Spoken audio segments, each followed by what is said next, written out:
2017 সালে মিয়ানমার থেকে নিপীড়িত রোহিঙ্গা জনগোষ্ঠীর বাংলাদেশে আগমনের পর কক্সবাজারের উখিয়া ও টেকনাফ অঞ্চলের বিশাল বনভূমি ব্যাপকভাবে ক্ষতিগ্রস্ত হয়। গাছপালা কেটে তৈরি করা হয় আশ্রয় শিবির, ফলে হাজার হাজার একর বনভূমি রূপ নেয় ন্যাড়া ও ধ্বংসপ্রাপ্ত ভূখণ্ডে। তবে সরকার ও আন্তর্জাতিক সহযোগীদের যুগোৎপদ উদ্যোগে আজ সেই বিপন্ন বনাঞ্চল আবার সবুজে ভরে উঠেছে।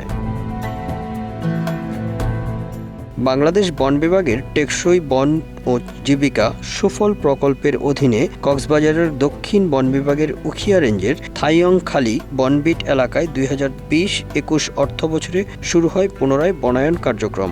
থাইয়ংখালী এলাকার 13 ও 19 নম্বর রোহিঙ্গা ক্যাম্প সংলগ্ন চোরাইখোলায় গড়ে তোলা হয় পরিবেশ বান্ধব দ্রুত বর্ধনশীল মিশ্র প্রজাতির বাগান। বিশ্বব্যাংকের অর্থায়নে পরিচালিত এই প্রকল্পের আওতায় প্রায় 220 হেক্টর জমিতে রোপণ করা হয় 5,50,000 গাছের চারা। আমলকি, বহেরা, হর্তকি, চাপালিশ, কালোজাম, ডাকিজাম, সোনালো, গর্জন সহ বহু প্রজাতির গাছ দিয়ে সাজানো হয় এই বাগান। এখন জীববৈচিত্র্য ও প্রাকৃতিক ভারসাম্য পুনরুদ্ধারে কার্যকর ভূমিকা পালন করছে। পাশাপাশি এটি বনজ সম্পদের টেকসই ব্যবস্থাপনা ও স্থানীয় মানুষদের জীবিকার নতুন দিগন্ত খুলে দিয়েছে।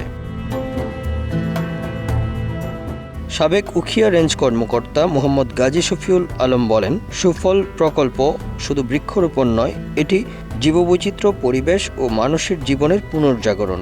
একদিন এই বাগান হবে দেশের মডেল বনায়ন প্রকল্প। তিনি কৃতজ্ঞতা প্রকাশ করে জানান, সাবেক উপজেলা নির্বাহী কর্মকর্তা মোহাম্মদ নিকারুজ্জামান ও Palongkhali UP chairman M Gafur Uddin চৌধুরীর প্রতি, যাদের গুরুত্বপূর্ণ সহযোগিতা ছাড়া এই সাফল্য সম্ভব হতো না। বর্তমান রেঞ্জ কর্মকর্তা মোহাম্মদ শাহিনুর রহমান জানান, 2018 সাল থেকে বন বিভাগ সুফল প্রকল্প বাস্তবায়ন করছে।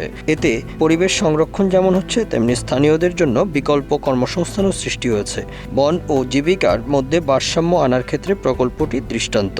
থাইয়ংখালী বিটের সাবেক কর্মকর্তা রাকিবুল হাসান বলেন, রোহিঙ্গা আগমনের পর বনভূমির যে ভয়াবহ ক্ষতি হয়েছিল তা কাটিয়ে উঠতে আমরা দিনরাত পরিশ্রম করছি।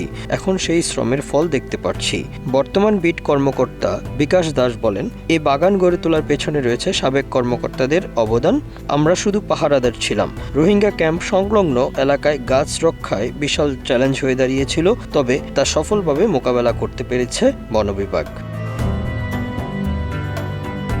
পালংখালী ইউনিয়ন পরিষদের চেয়ারম্যান এম গফুর চৌধুরী বলেন, এই বাগান এখন আমাদের সম্পদ। এটি শুধু প্রাকৃতিক নয়, আমাদের সামাজিক ও অর্থনৈতিক পুনর্গঠনের একটি আশার প্রতীক। পরিবেশবিদদের মতে, সুফল প্রকল্প কেবল বনায়ন কার্যক্রম নয়, বরং এটি পরিবেশ বান্ধব, অন্তর্ভুক্তিমূলক এবং টেকসই উন্নয়নের একটি সফল উদাহরণ। তারা আশা প্রকাশ করেন, এই প্রকল্প ভবিষ্যতে জাতীয় ও আন্তর্জাতিক পর্যায়ে একটি রোল মডেল হিসেবে স্বীকৃতি পাবে। Bangla affairs news desk.